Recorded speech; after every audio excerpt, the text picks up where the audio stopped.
Assalamualaikum warahmatullahi wabarakatuh. Halo teman-teman, kembali lagi nih kita di video pembelajaran Himatika Universitas Bangka Belitung. Nah, materi yang akan dibahas kali ini adalah materi SMA, yakni ukuran penempatan dan ukuran penyebaran.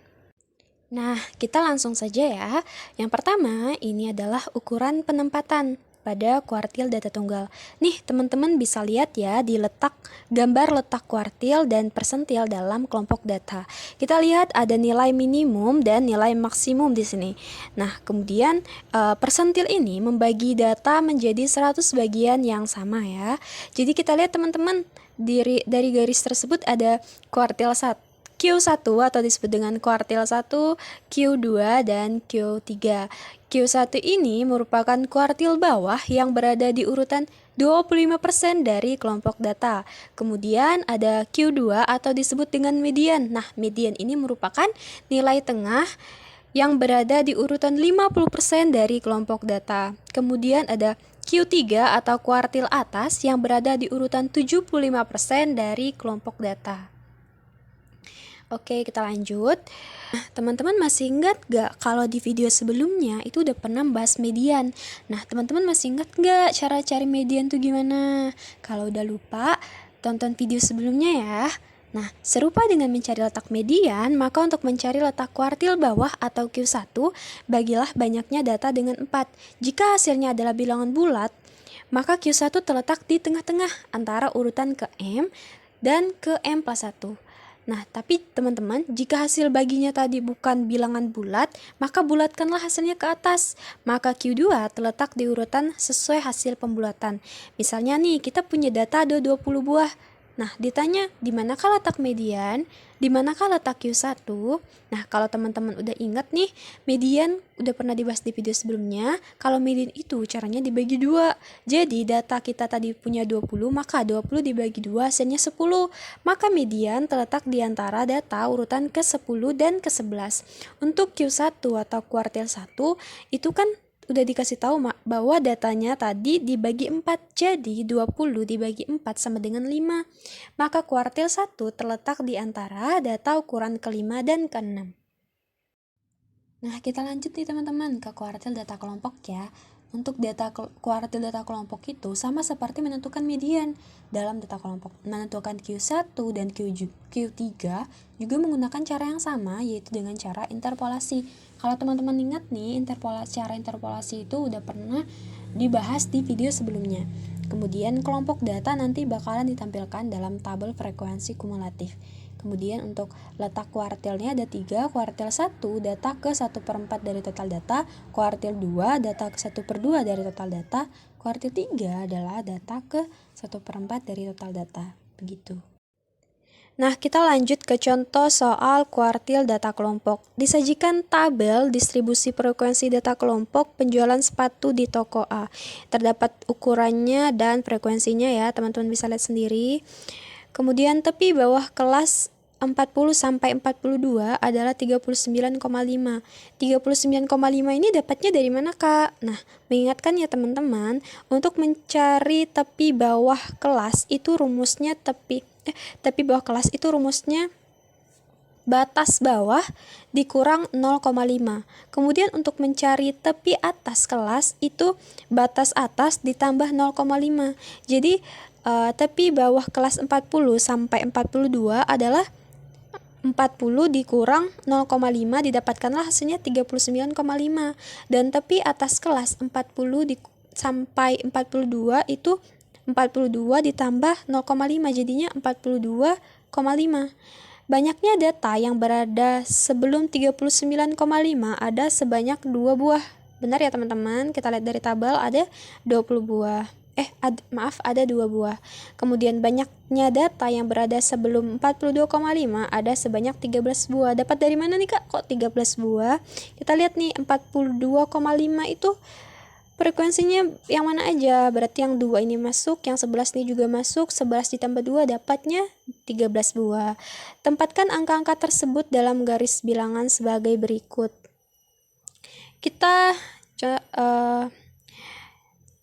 Misalnya kita ditanya kuartil 1.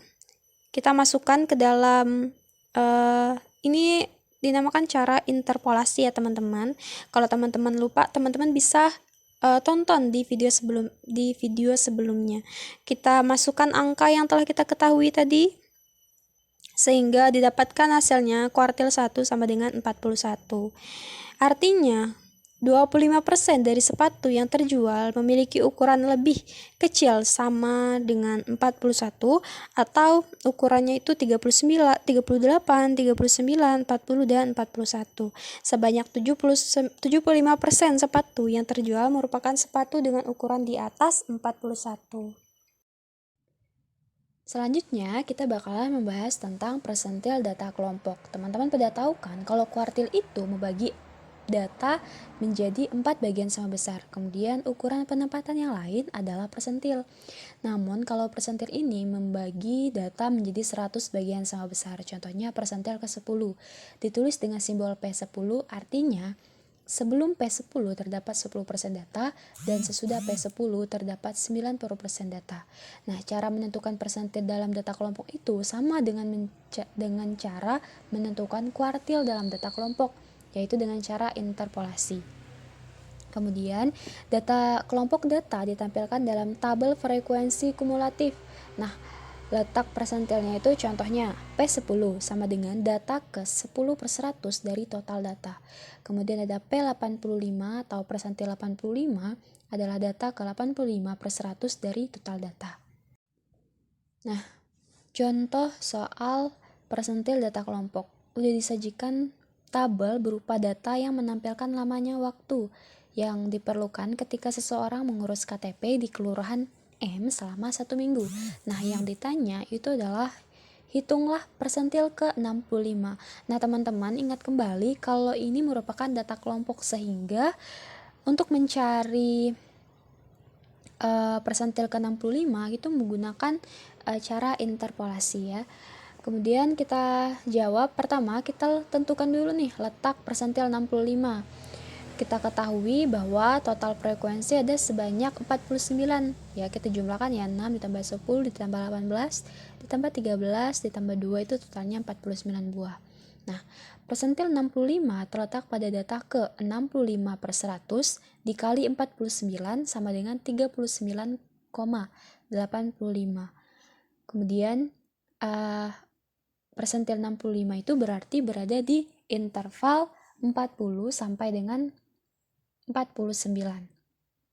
Kemudian kita tentukan tepi bawah kelas 40 sampai 49 itu berapa dan tepi kelas atas 40 sampai 49 itu berapa. Kemudian ditemukan hasilnya dengan cara 40 dikurang 0,5 didapatkan tepi bawah kelas itu 39,5. Kemudian 49 ditambah 0,5 ditemukan tepi atas kelas sama dengan 49,5. Jadi banyaknya data sebelum 39,5 ada sebanyak 16 data, kemudian banyaknya data sebelum 49,5 ada sebanyak 34 data. Kemudian kita letakkan angka-angka ya, angka-angka tersebut dalam garis bilangan seperti pada gambar. Nah, kita gunakan kembali cara interpolasi. Kita masukkan angka-angka yang telah kita ketahui ke dalam rumus sehingga didapatkan hasilnya persentil 65 itu sama dengan 48,31 ya teman-teman. Artinya 65% warga menunggu kurang dari 48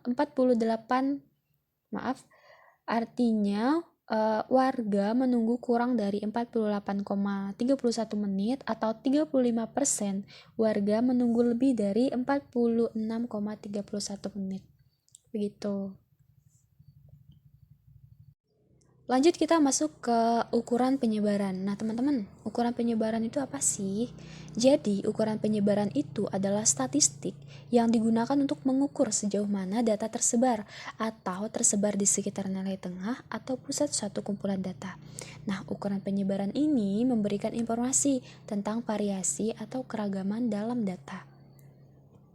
Kemudian selanjutnya ada jangkauan interkuartil.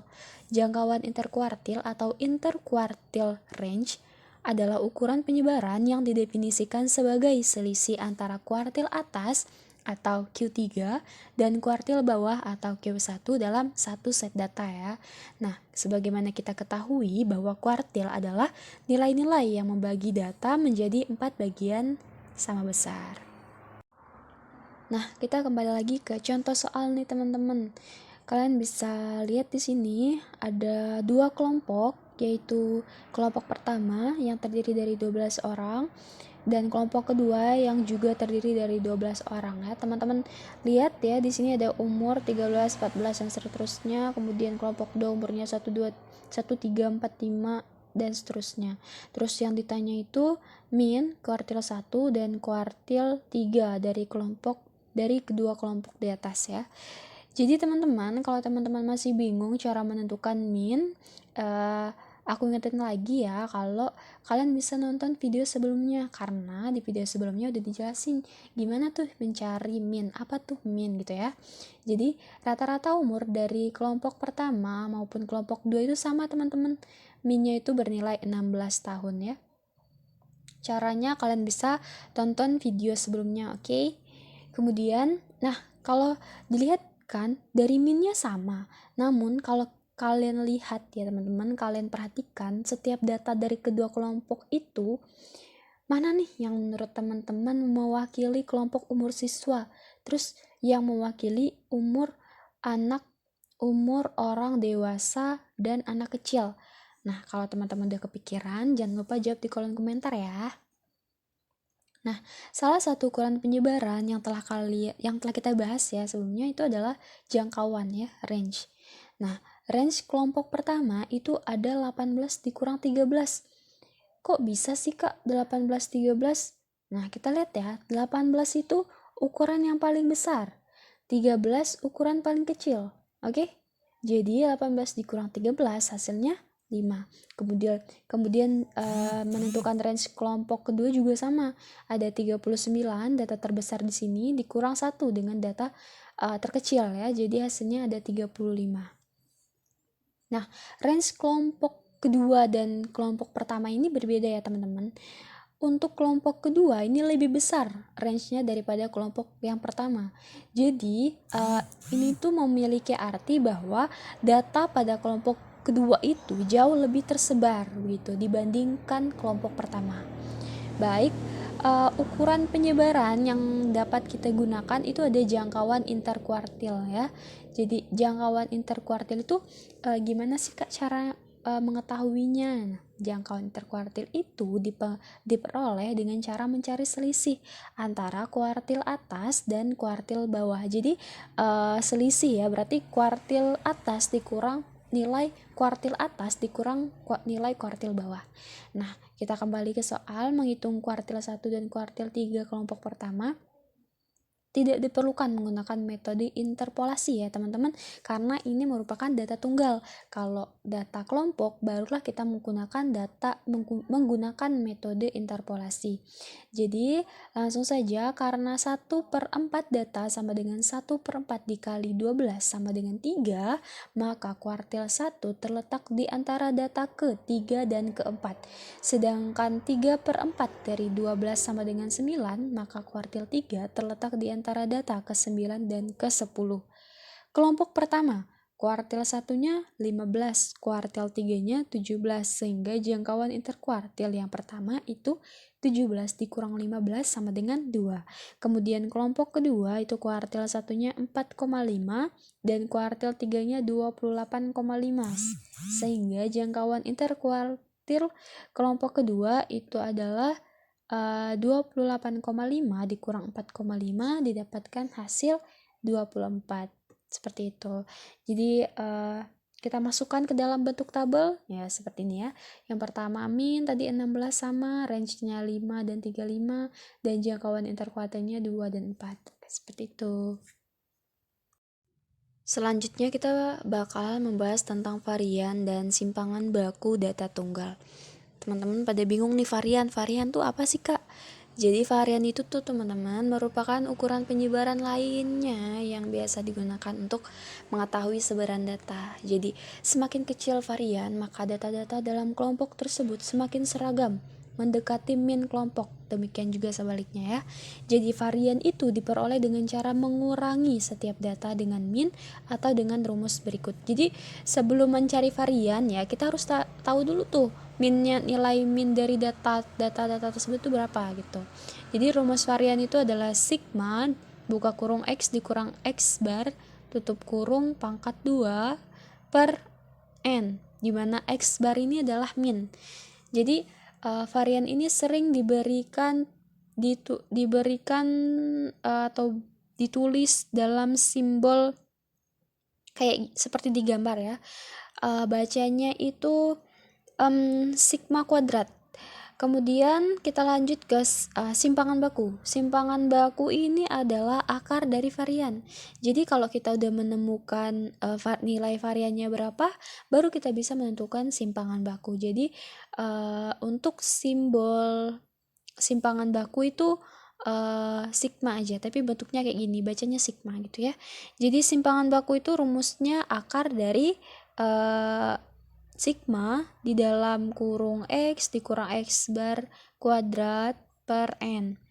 Terus kayak simpangan baku itu sama dengan akar dari varian gitu ya.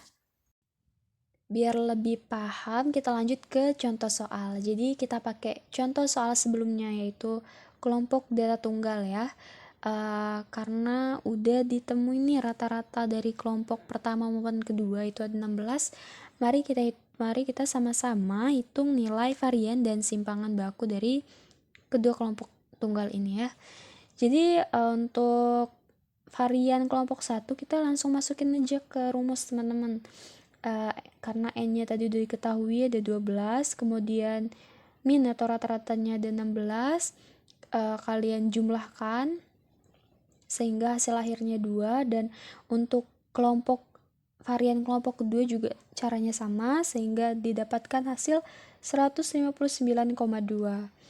Nah, untuk mencari simpangan baku dari kelompok 1 tadi akar dari varian. Jadi akar simpangan baku kelompok 1 itu akar dari 2 didapatkan 1,41. Untuk kelompok 2 simpangan bakunya akar dari 159,2 didapatkan hasilnya 12,62. Nah, dapat kita lihat sama-sama bahwa nilai varian ini yang lebih besar menunjukkan bahwa data-data umur pada kelompok 2 memiliki sebaran yang jauh dari min kelompok 2, sedangkan kelompok 1 memiliki data-data yang relatif seragam dan mendekati min kelompok 1. Nah, ada cara lain nih teman-teman untuk menghitung varian. Kalian bisa lihat rumusnya di sini. Untuk variannya sama dengan sigma x kuadrat per n dikurang di dalam kurung sigma x per n kuadrat. Nah, kalian tinggal masukin caranya satu-satu. Ini ada sigma x, kalian jumlahin dulu data-datanya sehingga untuk data ini didapatkan hasil 192. Kemudian yang kedua itu kita cari sigma x kuadrat, didapatkan hasil 3096. Nah, karena jumlah datanya ada 12, maka n-nya adalah 12. Kita masukkan ke dalam rumus 3096 per 12 dikurang 192 per 12 kuadrat, itu didapatkan hasilnya 2. Jadi cara yang lain ya, ini cara yang lain dan hasilnya juga sama. Kalian bisa pakai cara dua-duanya. Mau cara yang pertama boleh, cara yang kedua juga boleh. Oke, begitu ya teman-teman untuk contoh soal varian dan simpangan baku. Jadi kalau ada data tunggal berarti ada data kelompok juga dong. Jadi kita ada varian dan simpangan baku data kelompok. Sama halnya mencari min dari data kelompok, kita akan selalu mengasumsikan bahwa data-data yang terdapat di dalam kelas interval tertentu diasumsikan tersebar merata sehingga kita dapat menggunakan nilai tengah dari setiap kelas interval tersebut. Oke, supaya pemahamannya lebih mantap lagi ya teman-teman. Jadi kita bakalan bahas contoh soal dari varian dan simpangan baku data kelompok. Nah, udah disajikan satu soal dari suatu penelitian mengenai lamanya baterai HP, diperoleh data sebagai berikut. Nah, teman-teman bisa lihat sendiri di dalam tabel distribusi frekuensi data kelompok durasi baterai HP ya. Ada durasi baterainya di mana satuannya jam, kemudian frekuensinya. Nah, nanti kita bakalan menentukan varian dan simpangan dari durasi baterai tersebut. Untuk cara menjawabnya ya teman-teman perlu ingat kalau data berkelompok kita perlu menentukan nilai tengah atau median dari masing-masing kelas terlebih dahulu. Kemudian menentukan nilai sigma X dan sigma X kuadrat.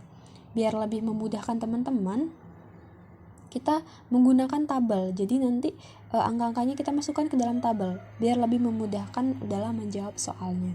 Nanti tulis kembali durasi baterainya, mencari nilai tengah.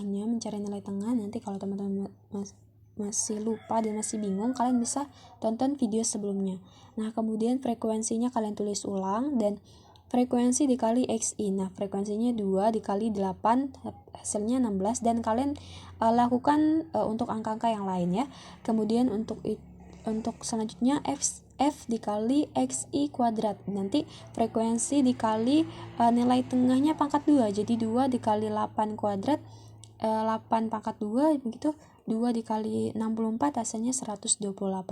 Nanti kalian lakukan berulang untuk angka-angka yang lain. Nah, berdasarkan tabel yang telah kita buat tadi ya teman-teman, didapatkan hasil sigma F itu 80, sigma Fx itu 1645, sigma Fx kuadrat itu 35.375. Maka variannya kita masukkan ke dalam rumus nih. Angka-angka yang telah kita ketahui kita masukkan ke dalam rumus sehingga variannya hasilnya itu 19,37. Kemudian untuk mencari simpangan baku yaitu akar dari varian, berarti akar dari 19,37 didapatkan hasil 4,4. Oke, seperti itu ya. Kalau teman-teman ada yang belum mengerti terkait soal-soal yang kita bahas, teman-teman bisa tulis di kolom komentar. Teman-teman bisa bertanya di kolom komentar ya. Oke, jadi tadi itu adalah contoh soal terakhir yang kita bahas pada hari ini. Sekian video pembelajaran kita pada kali ini. Kalau teman-teman ada yang pengen ditanyain atau ada yang belum paham, teman-teman bisa nih tulis aja di kolom komentar, oke? Jadi saya tutup. Wabillahi taufiq wal hidayah. Wassalamualaikum warahmatullahi wabarakatuh.